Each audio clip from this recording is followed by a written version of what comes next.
everybody. My name is Mina Jane. I am one of the programming librarians at the Cary Library, and so happy to bring you this evening cooking program. The first one with Katie Walter, who's going to be showing us some great recipes about tomatoes. They're fresh, they're in season, and she's got some really good stuff coming up.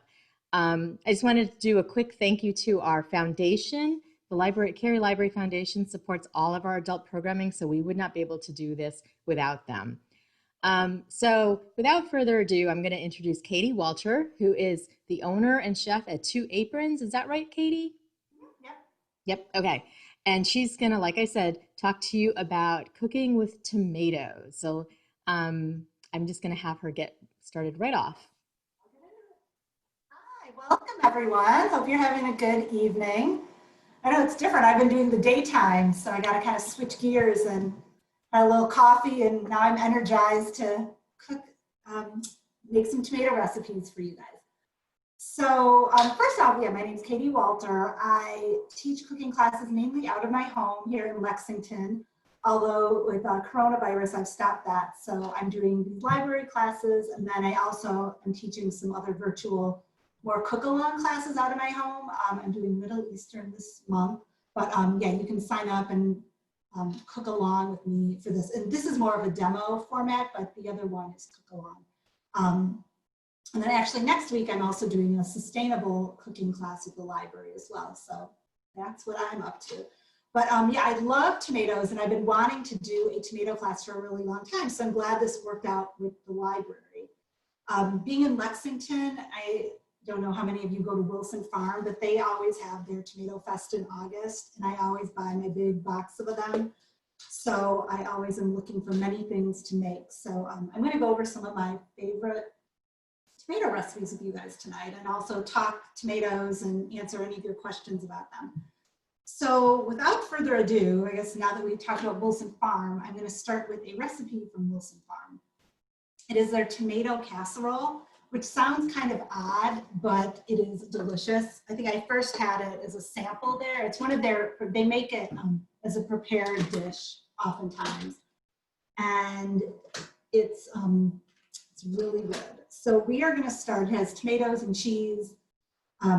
So we're going to start, you start with about 2.5 pounds of tomatoes, 4 large red tomatoes. So you could use for this recipe, I'm going to talk about the different tomatoes because, we have our Roma or plum tomatoes. We have our just kind of standard red tomatoes. There's also the cherry tomatoes. So I find just in general, like the Roma plum tomatoes, they have less juice, they have more flesh. So they're good for like if you want to do a salad where you don't want to have a ton of tomato juice in it.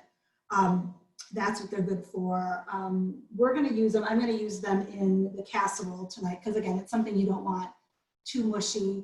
But if you want, like for gazpacho, I'd rather use one of these that have a lot of juice. Same thing with tomato bread. We're going to make that later. We want more juice. But for the tomato casserole, I would say you could use either one of these would probably work. But I'm going to use Roma because that's what I have. Because actually Wilson Farm is now out of their big baskets of these tomatoes. So I was only able to get Romas. So, okay, I digress. So now we're going to start with 4 large red tomatoes, about 2.5 pounds. I've cut some already. I'm going to cut the rest. So this should be about it. And we're doing like about a 1/2 inch dice. So with these, I'm going to cut 1/2 inch. Oh, and this is it's known as a tomato knife. I don't know if you can tell it's serrated, but this is really good for cutting tomatoes because if you have, your standard knives like this, if they're not really sharp, they tend to slide on the skin. So that's why a serrated knife works well. I'm going to do this. It's a 1/2 inch dice. The other thing too, if you ever have tomatoes that are really juicy and you don't want the juice, you can just strain them for a little bit. And that'll remove the juice.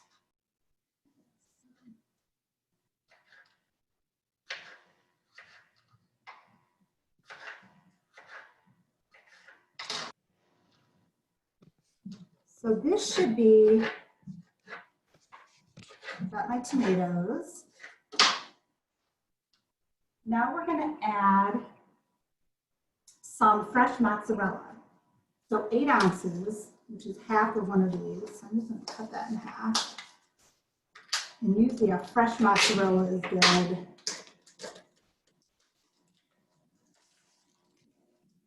I just realized it's already the pre-sliced.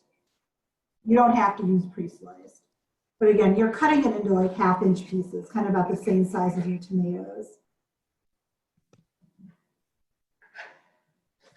And I already set the oven to 400 before. So my oven is ready to go. Fresh mozzarella. And this casserole works really nicely as a side dish for, like, if you're doing, some grilled meats or steaks, like anything, it's a nice side dish, or it could kind of be a vegetarian main. It is delicious. Okay, so these are all chopped up. Now we are going to add shredded cheese. So I like to use for this recipe this Trader Joe's Quattro Formaggio. It's a blend of 4 cheeses, as the name indicates. And it is Parmesan, Asiago, Fontina, and mild provolone. So you could use like any Italian blend. You want a little flavor. Like I wouldn't just use like shredded mozzarella because we already have mozzarella. You want the flavor. So we're going to use 1 cup, 4 ounces, which is about 1 cup. I'm going to use half of it in here, and I'm going to save the other half for my topping. Just put about half in there.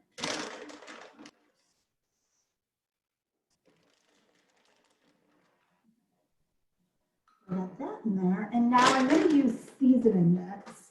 So you can use, I think Wilson Farm uses camp mix. I'm going to use this Goya adobo. So just any general kind of like spice mix. I think Spike is another brand. There's a lot of those. So again, it's just kind of to taste. Now this has salt in it, so I'm going to be careful about how much extra salt I add as well. And that goes for you too. If you're using a salt-free seasoning mix, you might want to add in a little salt. So just kind of, we'll add this and just taste it. Stir this up.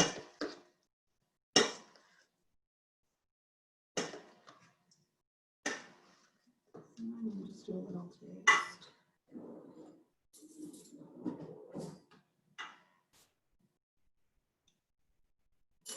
Maybe just a little more.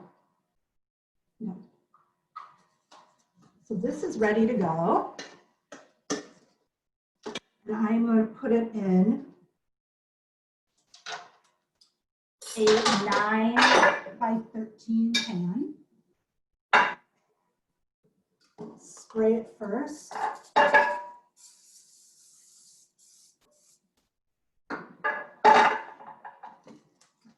here it goes.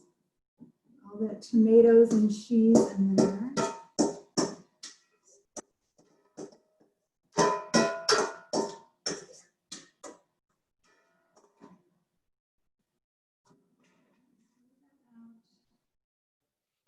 Now we're going to make the topping. Hey, Katie. Yeah. Quick question. Dee asks, wouldn't the adobo give it more of a Mexican flavor than Italian? It's not really Mexican. It's got like garlic, black pepper, oregano. So it doesn't really have the adobo. This type doesn't really have, like, I don't think it has like a Mexican flavor. It's really just, yeah, garlic and oregano, which is, Italian too. So I think it's pretty universal. And did you call the spice mix from Wilson Farm, was it Camp? C-A-M-P? Yeah. And they sell it they do sell it at Wilson Farm. They also sell it, I've seen it at Market Basket.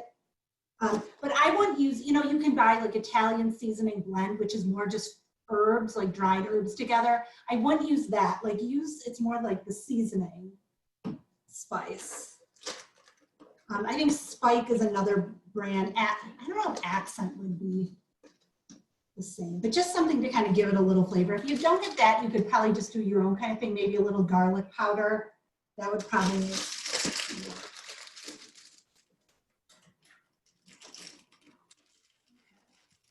But yeah, I love this adobo because, you know, you can use it, I use it on chicken, on fish. Got good flavor. Okay, so now we got our bread. We're going to do a topping with breadcrumbs. So I'm going to use panko because I like how they have a little crisp to them. So we're going to add it to the cheese. So here, I'm dumping the cheese. I'm going to do 1.25 cups of panko. So that should be about right. Okay, and we're going to add some olive oil. 1/4 cup of olive oil.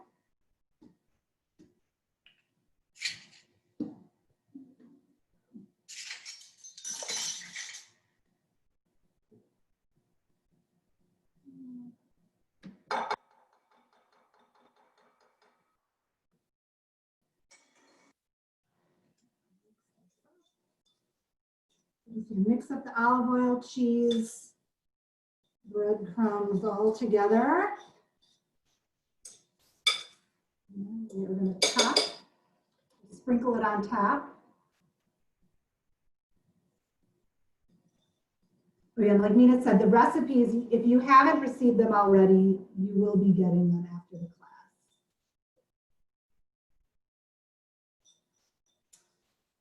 Okay, so here, it has been topped. Now, get it in the oven. Okay, so we're putting it in a 400-degree oven for about 12 to 15 minutes until it kind of gets nice golden brown on top.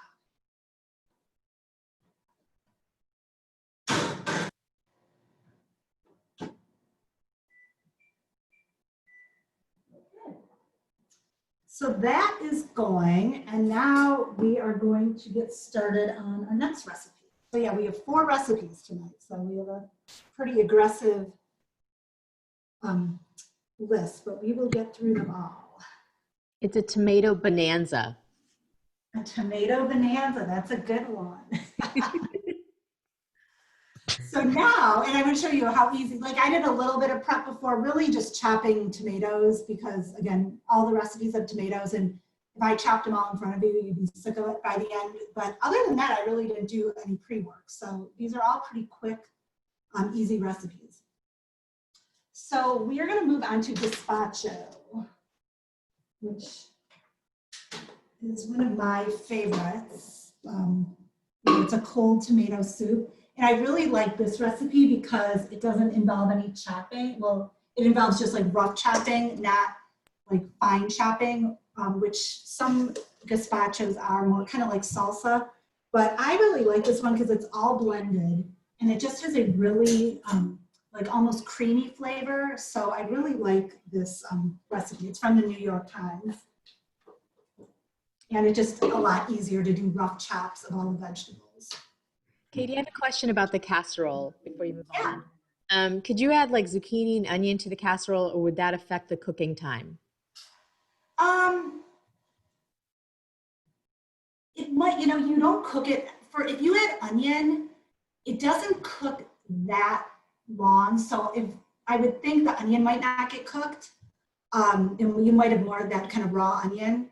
And it really does have a lot of flavor. So if you want to add the onion for flavor, like if you, that's the kind of the purpose, I think, of the seasoning spice, because you use that for kind of the flavor, maybe that onion might give it. As far as zucchini, you know, we're cooking at 400 for about 12 to 15 minutes. I don't know if it would cook, you know, because the tomato is already really soft. So that you might not have the right texture. So I love zucchini. If I was doing this, I would do the tomato thing separately and then just saute some zucchini on the stove and have 2 different things. But that, Okay. you could try it. But I think you get this really nice with the tomato. It's, you know, they soften and you have the cheese and the crispiness. I think that in itself it's a really nice dish. So. Thank you. Mary also wanted to ask, Can you confirm that you mixed 4 ounces of the shredded cheese with the tomato and mozzarella mixture and another 4 ounces to the breadcrumbs? No, it was 4 ounces total of shredded cheese. Okay, thank you. So it's about 1 cup total, so I did like half and half. We're still back at the casserole. Jean wants to know, what if you grated the zucchini and cooked it ahead of time and cooked the onion ahead of time too? That would probably, if you really want to add it, that would probably be the way to go. Yeah. Would you lose, this is me, would you lose some of the nutrients if you cook it ahead of time? With the zucchini, Yeah. I don't know. I mean, I think if you have the raw, I think it usually has some more nutrients, but yeah, I don't think so. Okay, thank you. Okay, gazpacho time. Oh, I like all the questions are good. Okay, so now for this gazpacho, like I said, it's all blended. So I use my NutriBullet to blend it, and I need to do it in a couple different batches, but NutriBullet is great for this. You can also use, if you just have a regular blender, that's fine too. It doesn't get it as pureed. So if you want it really, really smooth texture, which like the NutriBullet or a Vitamix does, you could always strain it. Or, I mean, a lot of people like don't mind having their gazpacho a little chunkier too, so you don't have to strain it. What else could you use? Oh, you could also use, if you have a hand blender or like the immersion blender, you could do that too. So I'm going to do it though in the NutriBullet, and I'm going to do it in a couple different batches because everything doesn't fit, but I try to mix all the ingredients together so they get blended well. Let me get all these out. Just rinse the cheese off here. So we're going to start out with 2 pounds of tomatoes. And again, I prefer using these, the whole round tomatoes, but I was running out. So I'm going to use like my most ripe Roma tomatoes too. And then we're also going to add this Cubanelle pepper. It gives it a little bit of heat. We're going to add a cucumber, because you always see this in gazpacho. And then a small red onion. So I had a massive one, so I just took a bit of that. And then garlic and sherry vinegar and olive oil. And then you're going to have your gazpacho. So I'm going to just start by doing rough chops. I washed this all before. Take out the stem. Yeah, everything is just rough chop because the blender will do all the work. Is that still your tomato knife?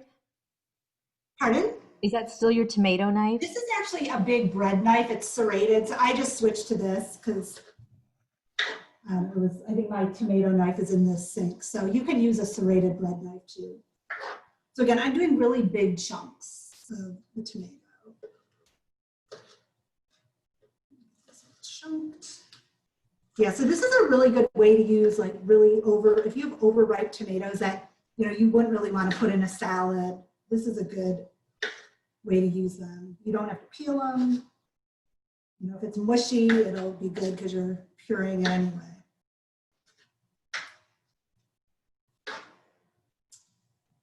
Okay, so here our tomatoes are chopped. Now we're going to move on to our Cubanelle. Let's move back. Now we are going to want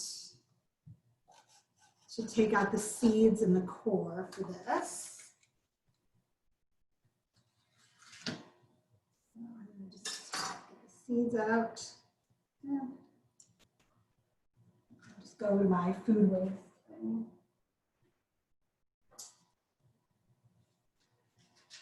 Take out the white part inside.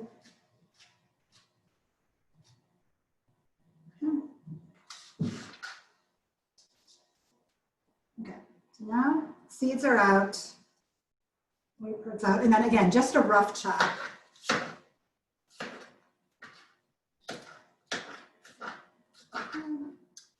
Now, cucumber, we're going to peel the cucumber. And you can use, I just use a regular cucumber. You could also use the English kind if you want. Again, we're going for like 1 8-inch cucumber, so you use the English variety, you probably want a little longer because they're definitely thinner. He wants to know, could you use a bell pepper if you didn't want the heat of the other pepper? Yeah, that would be fine. You know, actually, you might just want to leave it out then, because the bell pepper, I don't know, it might, I have had gazpacho with the bell pepper. I would say you could try a bell pepper if you like bell peppers, or you could just leave it out too. But the Cubanelle really is really mild, and with all the other stuff, like I don't notice a lot of heat in this at all. So then just a nice rough chop of the cucumber. I'm running out of room here. And then my red onion. Actually, I'm gonna move some stuff into the a little bit of Cubanelle, a little bit of that. Now we have some more room. And then, so yeah, I'm gonna take the pepper. And again, just do some rough chunks.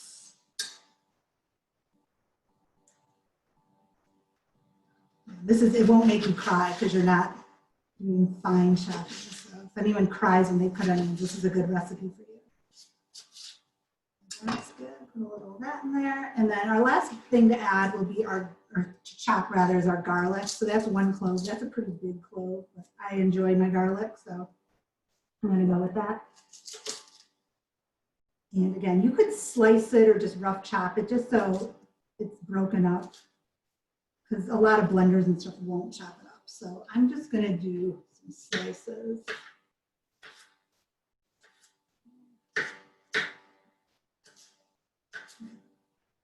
Add a little bit to it.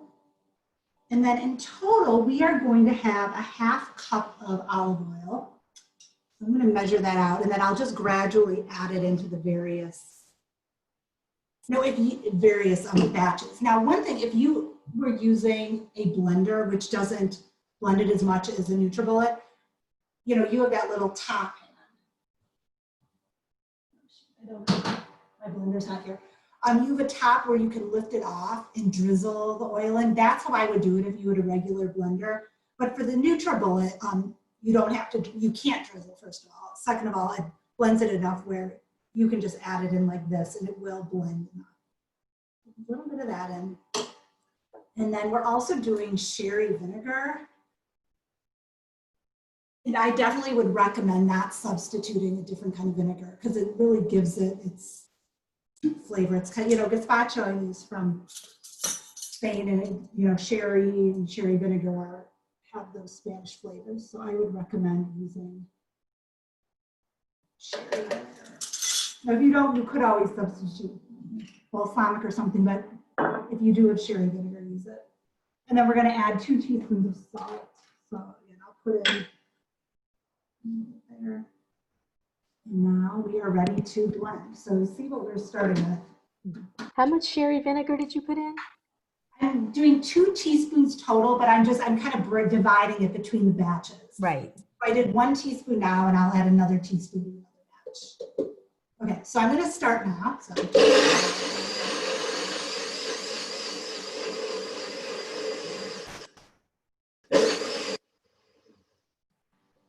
You can see it turns this really nice kind of pinkish orange color.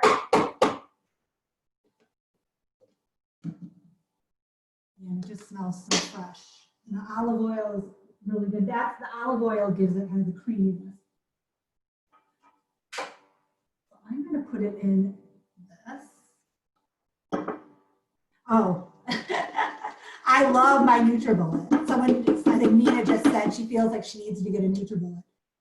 I love it. Like, I use it for salad. I do a lot of homemade salad dressings. I use it for that. My kids use it for smoothies.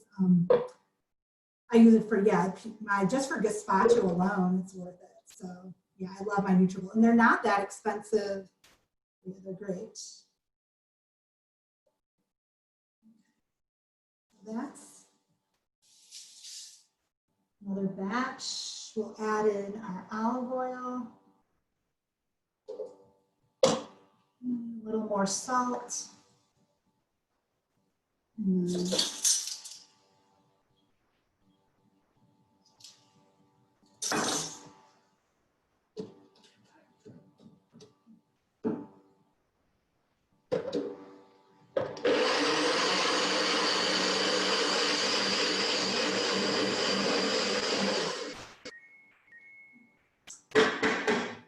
And that was just the timer went off for our casserole. So check that.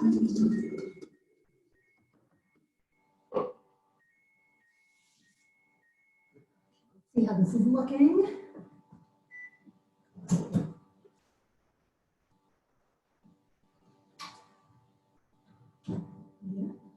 It's lightly brown. I think I'd like it a little more brown, so I'm going to set the timer for, I set it originally for 13 minutes, so I'm going to do 2 more, so we'll cook for 15 total. Okay. Now, this should be our last batch.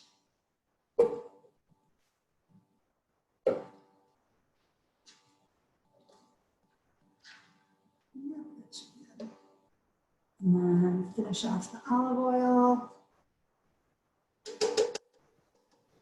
Katie, if you don't want to have that raw garlic flavor, can you roast it first? You know, there's not a lot and it's blended in, so it's not over. I find it not overwhelming because, like, we're going to use raw garlic for our Spanish tomato toast, and with that, I go very lightly with the raw garlic because it can get overwhelming. This, you know, if you use 1 clove, if you're a little sensitive to that, you could use a smaller clove. But even with like that bigger clove, once it gets blended in with stuff, like I don't feel like it's overwhelming. So, but yeah, you could always, if you're worried, just roast it. That'll cut down on that. Okay, thank you.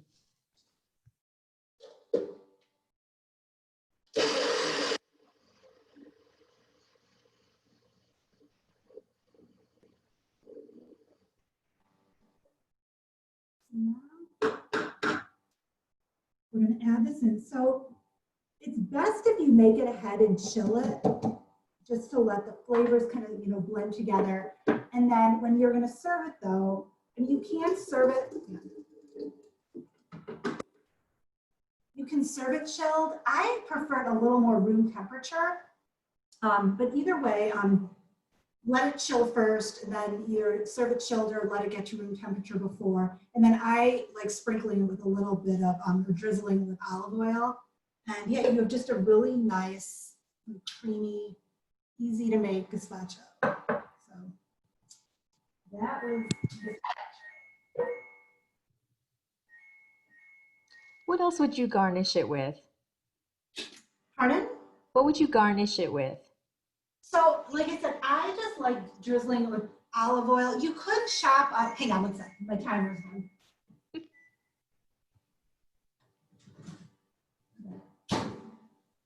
I will get back to that question, but I just want to show you the casserole just came out, and it is here. I'm going to tilt my.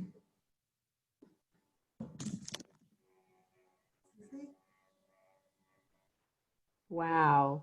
It's bubbling and it's brown, and yeah, it's really good.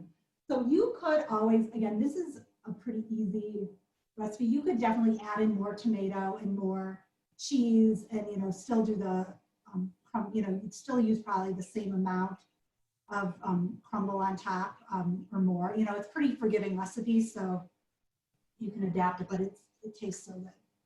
So yeah, that is the our casserole is done.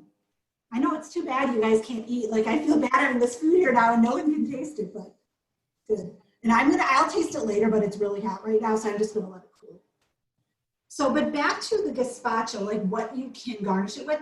I would garnish it with, you could chop up finely some of the things we use with it. So like you could chop up a little more tomato, and that kind of tells people too what's in it. Chop up finely some cucumber. You could try the Cuban. I don't know if that might be a little spicy, but definitely like, yeah, the cucumber and the tomato, and then people could have, you know, have that. So yes, I will show you what it looks like. I'll plate the casserole when it's done, when it cools down a little bit, so you can see what it looks like for sure. Okay, so how are we doing? Good, we're halfway through the recipes and halfway through the class, so we're doing well. Just clean up my kitchen scraps. We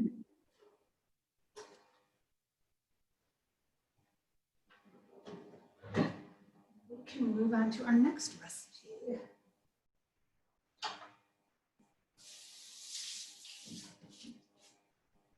Okay, so now we're on to what's next? Chopped salad.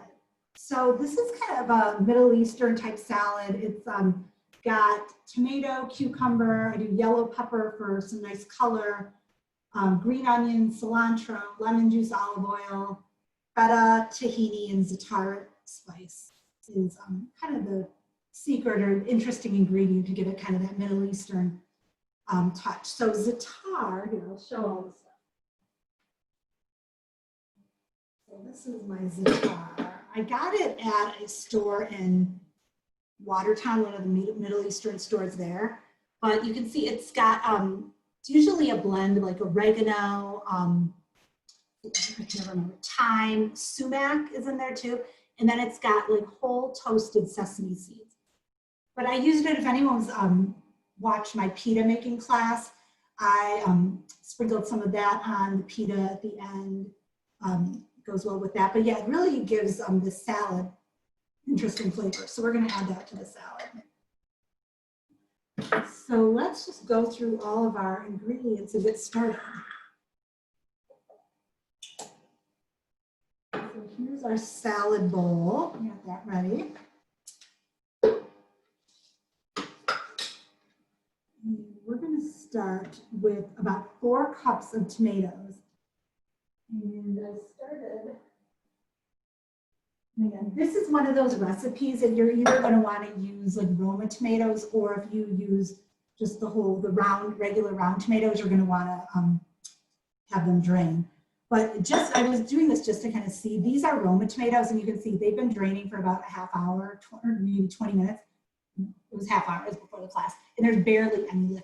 If this had been like a regular tomato, there'd be so much liquid. So, it just kind of shows you how little liquid the Roma tomatoes have. So we are going for 4 cups. Now I'm ready. Let's see what we have here so far. 3, so we're going to cut some more up.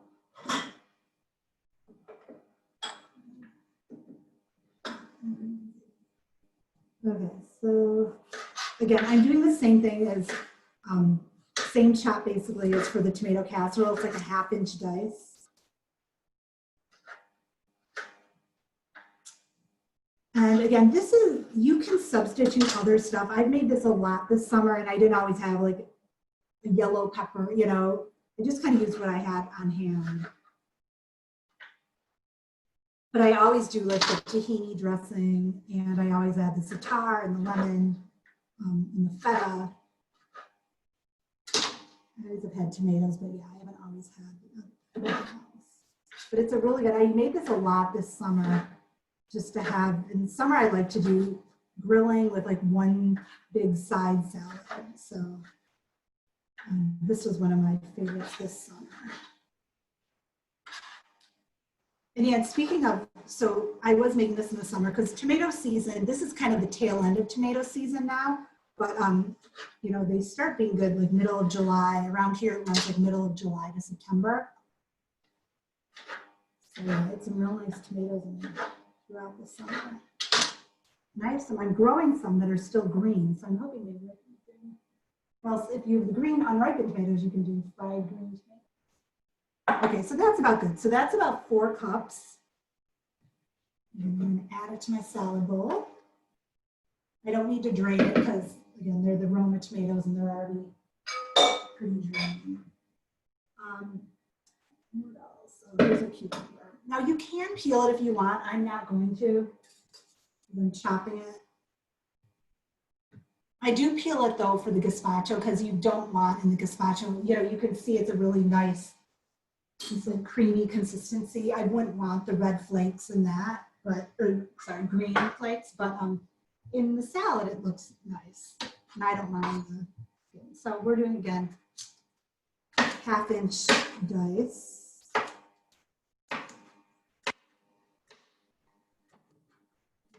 Knives could use a sharpening. The other thing today, I'm very aware my dishwasher hasn't been working. We're supposed to come out tomorrow to fix it. So that's the thing. I'm like, I have to hand wash everything tonight. You really don't appreciate how much you have your dishwasher until it gets taken away. This is going to be 1/2 inch dice.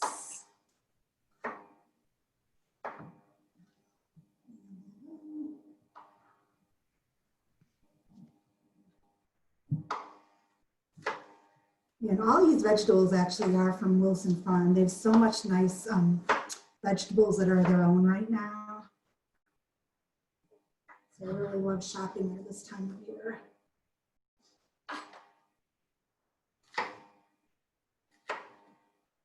Yeah, you could use, you know, for any of these, you can always use like heirloom tomatoes or that, you know, get in, you know, a little more variety.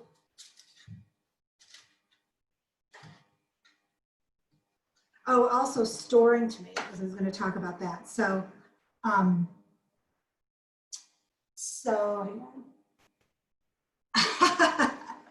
I know the chopping of the vegetables, it's taken a lot of practice. Oh shoot, what was I going to say? I saw that comment and then lost track.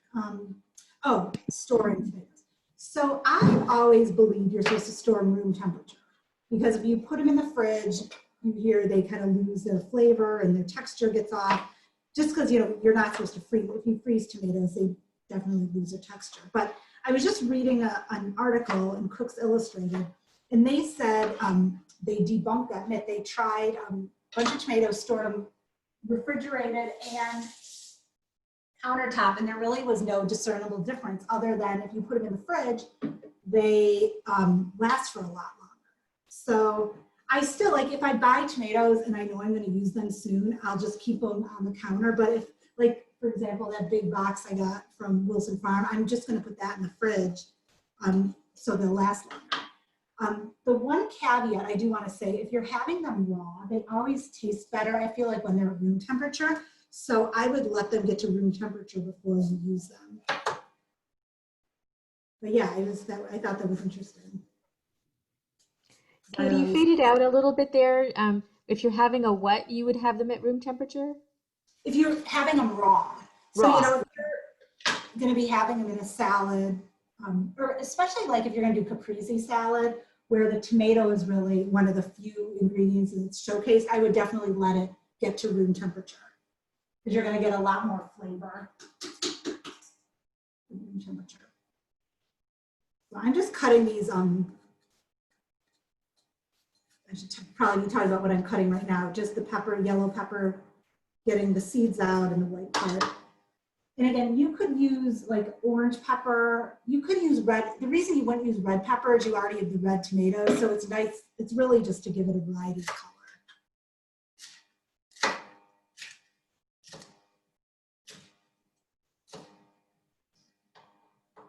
Just line these up so they behave. You have them scared for sure. They see a knife, they know better.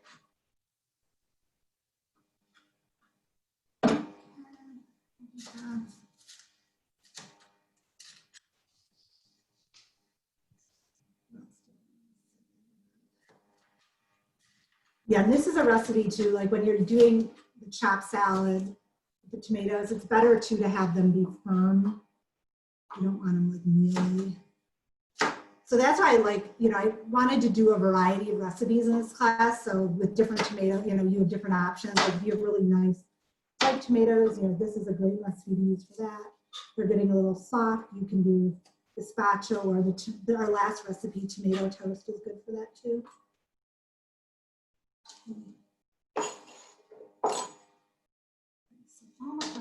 Now, green onions, it says 5. These are from Wilson Farm, and they're kind of like huge. So I'm going to use 4 because they're pretty big. Actually, I think I'm just going to use 3.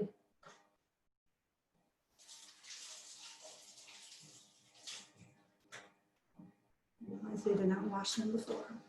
So I'm going to use the white part and the green part. And this is what, whenever I use green onions, I always chop off, the root part. And then I find kind of the halfway point, and I cut in half. And then I just line them up like that, and it just goes a lot quicker. And we want to cut these thin. So I'm kind of doing as thin as I can.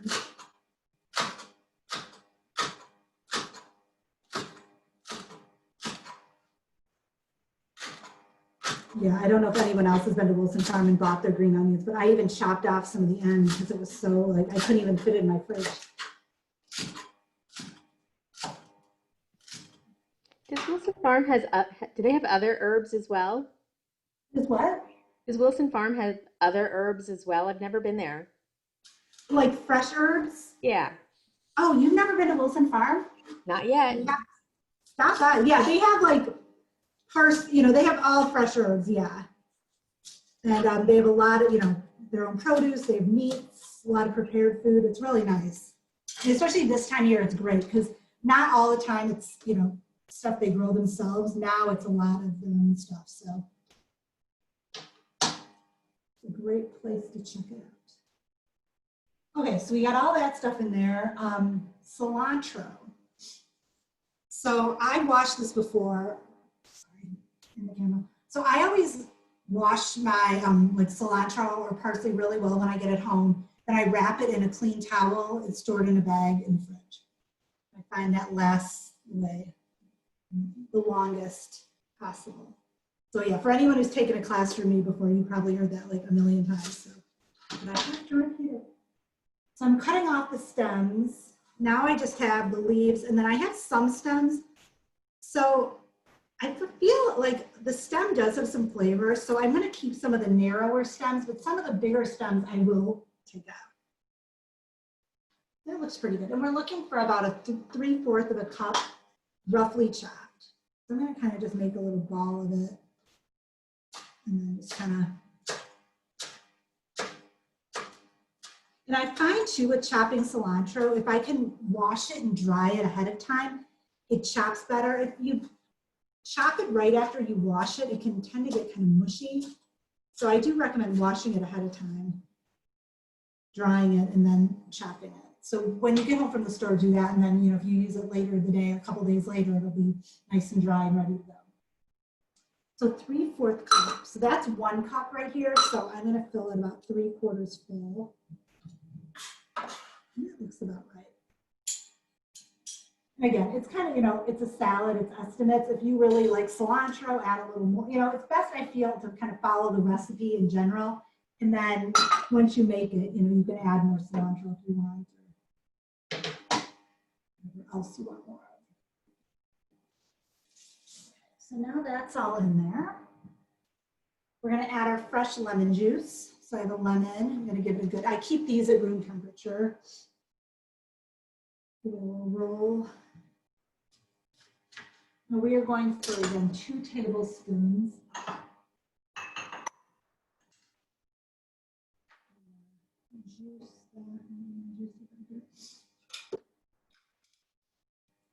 I love using this ceramic juicer. So you put it in, so the cut side is down. Just give it a good squeeze. And then I always just take it out, kind of move it around a little bit. Usually that always gets more juice out. So we want 2 tablespoons. Let's see what we have. I think we might need a little more. Oh, yeah, that's good. And then olive oil, 3 tablespoons olive oil. And you can just eyeball it too.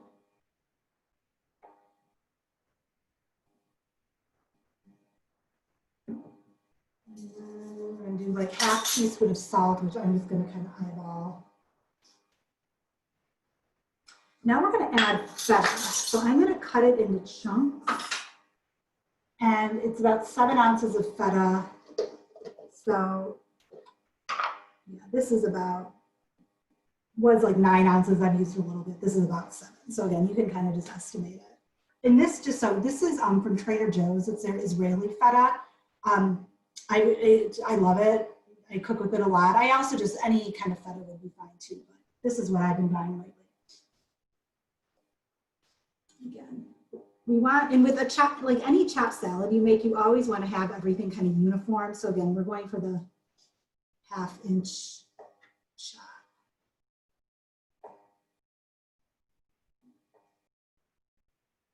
And it's okay, you know, this is a little crumblier feta. If it crumbles, it's fine, but just start with the chunk.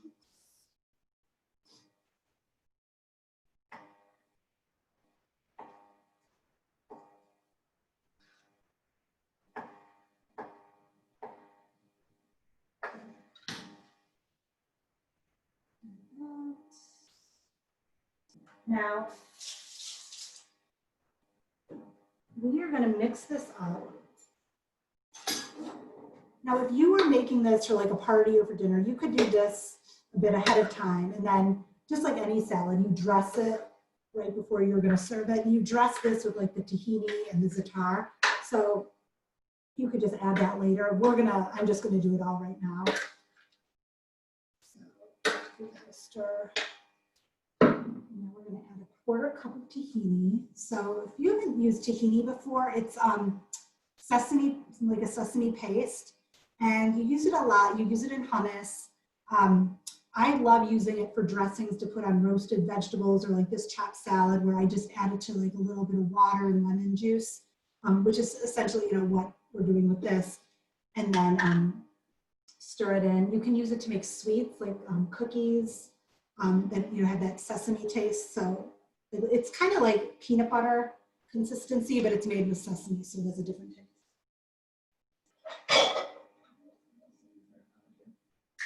So it's a 1/2 cup. Now, again, there's different tahini brands.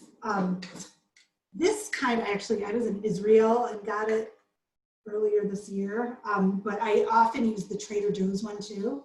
So if it's really thick, you might need to water it down a bit. This one's pretty thin, like, you know, you always want to stir it too before you use it, because kind of like, you know, if you have good peanut butter, it separates. So let me get a little more stirring.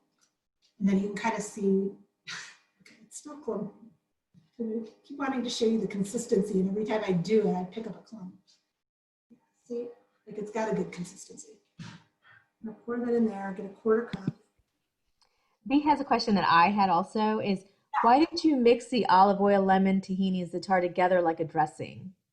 You could do that too, but it all kind of blends together anyway. Like whenever I do green salads, like, I mean, sometimes I do make a dressing ahead of time, but a lot of the time I just kind of toss it all together and it all ends up blending together anyway. So the other thing with this recipe, if the recipe book I got it from, they served it where they put this out kind of on a platter and then they drizzled it with the tahini and then they sprinkled it with za'atar. So just for presentation, you kind of could see that. So that's another reason I kind of just, I'll drizzle it now. But yeah, you could always just blend it all together before and make, instead of dressing. So I'm gonna just drizzle this on.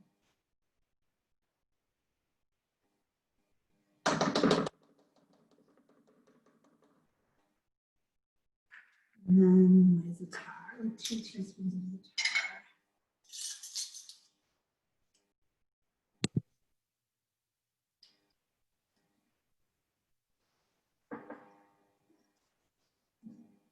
Now you can see, so you can kind of see the drizzling and the spice. But you could also just, you know, have it sitting out like that, and then when you're ready to eat, just toss it for everyone so everything's mixed. So I'll do.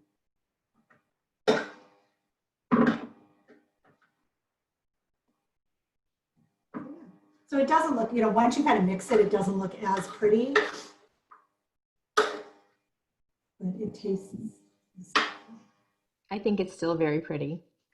Yeah, it is kind of pretty when you have the drizzle and you can see the za'atar seasoning too. Because sometimes it's nice to kind of see, just like, you know, we were talking about the gazpacho serving it. If you serve with some chopped tomato and chopped zucchini, you can see what's, or zucchini, cucumber, you can see what you're eating. So yeah, so that is our salad. I know. Someone just said they're so sad they can't taste and smell it. I know, I would love for you guys to be able to see it and taste it and smell it. Smell-o-vision. So let me just clean up for a second, then I'll be back to do tomato bread. And yeah, class, it's super quick and we will get it done by 8. So I'm just gonna set my broiler for the bread.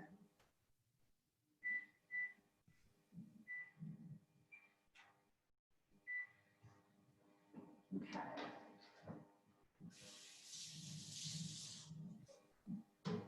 So the last recipe is the easiest. Hey, Katie. Yeah? Patricia wants to know, what kind of salt do you use? I use kosher salt, and I'll show you the kind I use for most everything. I also use Malden sea salt for a finishing salt that I'm going to use for the tomato bread. And you could use it like on a salad too, but anything like if I do caprese and just want to sprinkle it on top and people are going to eat it, I use this Malden. It's flakier, you can see. But otherwise I use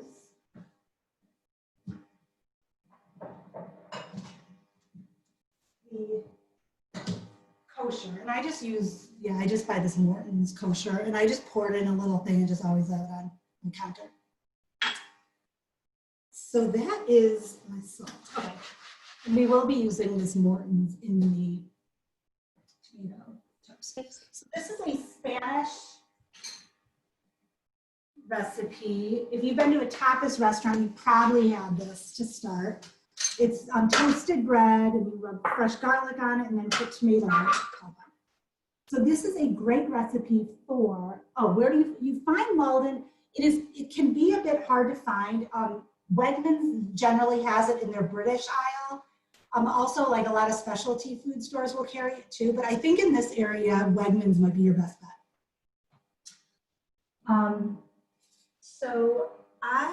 So the tomato bread. So you want to use a really nice ripe tomato.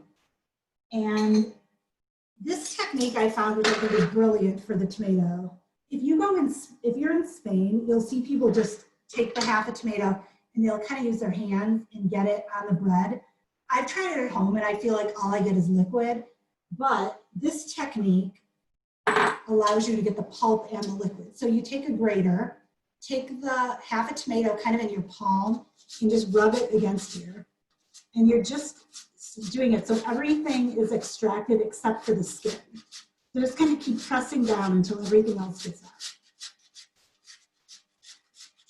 And you just have like a tomato carcass left.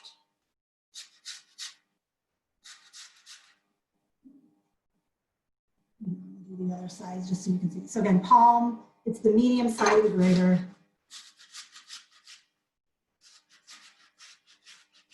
And then you'll have all the nice tomato liquid. Okay. Got that. And we'll just add, you can add a little bit of salt to it if you want, or you can just wait till the end. I think in the recipe I say to add a little salt to it. So a little bit of salt. Okay, so now we have that ready. I'll set that aside. We're gonna get our bread ready. Now, you can use any kind of like ciabatta is fine. Like I often I make sourdough, so I'll use my sourdough. And even like if your bread is kind of getting a little stale, it's almost better because you want it to be hearty and crisp to hold up to the tomato. So this is from Wilson Farm. It was the closest I could get to ciabatta. It's just like a Tuscan white. If I was using ciabatta, I would slice it down the middle and do these little pieces, but I think I'm just gonna treat this like a regular loaf of bread. So I'm just gonna slice it like normal. And again, this is a great appetizer for a party. You could do small, like, I'll show you the other option. You can make smaller pieces of toast. But I also do it with my family, like we'll make it as a side for, I like making the Spanish omelette with potato and onion, and so I'll make this to go along with that. So I'm just gonna do 2 pieces. Do you think you could do a class on that? I like the Spanish omelet. I have done a class. It's a popular one because so many people have had it and they're scared of it. So I would do it for sure. So here, if it was a ciabatta, you would cut it like this. I'm not going to cut all the way through, but you cut all the way through, and then you make these smaller. Yeah, this isn't good. Yeah, this isn't going to work. But you can with ciabatta make these little smaller bits like that, so you have more like appetizer size. You could also just take regular size and cut it in half. But I'm just going to keep those whole, and I'm going to brush a little bit of olive oil on them.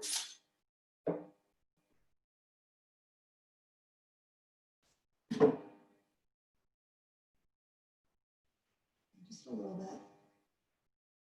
And I'm going to toast both sides. If it was a ciabatta and that was one side, I wouldn't toast that side, but since it's regular bread, I'm going to toast both sides. So I'm just going to put that in my broiler very briefly.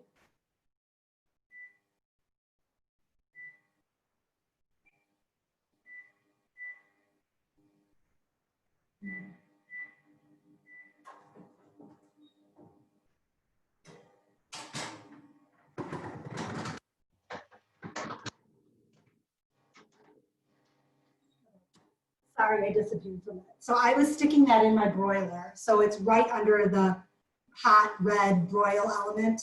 And I'm going to keep it in there for like a minute or two, just so it gets it browns up.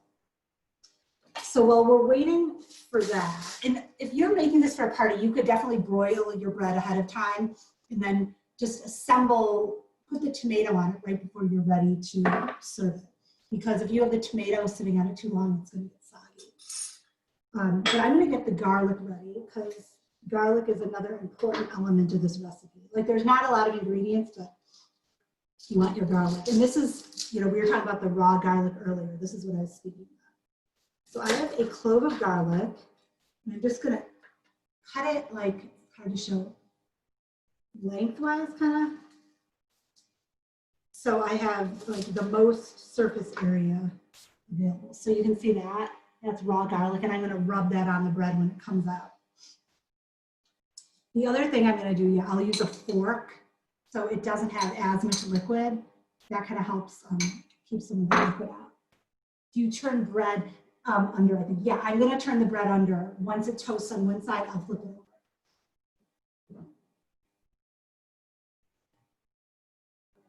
over. That's still going. So while that's going, I'm going to plate the casserole.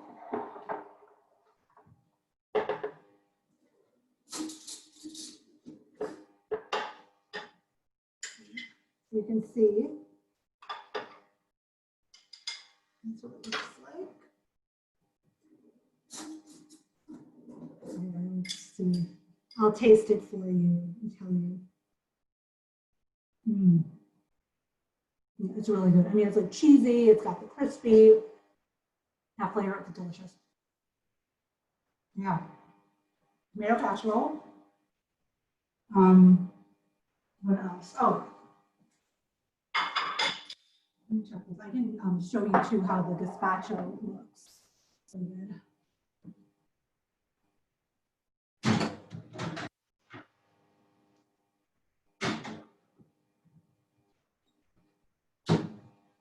It was browning. I flipped it over. It's just going to go for like another minute. While we're waiting here, I'll show you gazpacho in the bowl. So it separates a little bit when it's been sitting out, but you just kind of blend it together.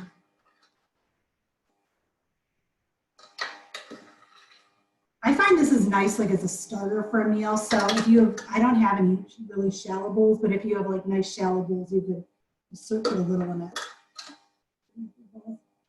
Let's see, I have the gazpacho in there. And I will just drizzle a little bit of olive oil. When I drizzle olive oil, I put it in the cap, kind of to control, and then I just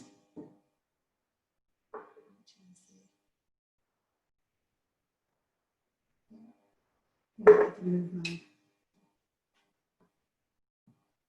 camera. There. You can kind of see what that looks like. Here's a close up of here, the salad. Close. Let's see if the bread is done.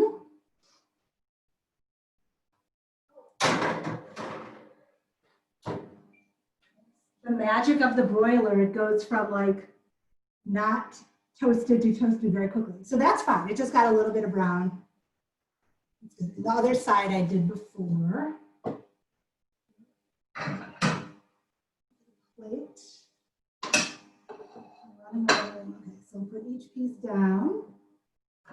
And now I'm going to rub the garlic on it. Now this is where, if you love garlic, people are like, oh, can I go back and forth a bunch of times? No, just do one because it's pretty pungent. So I'm just going to take the garlic and go 1, 2, like around the edge. So it's really, you're just covering each of once. So here, 1. Okay. So we just got a little rub of garlic. Now I'm going to take the grated tomato, and again, using a fork so kind of some of the excess juice doesn't get on the bread.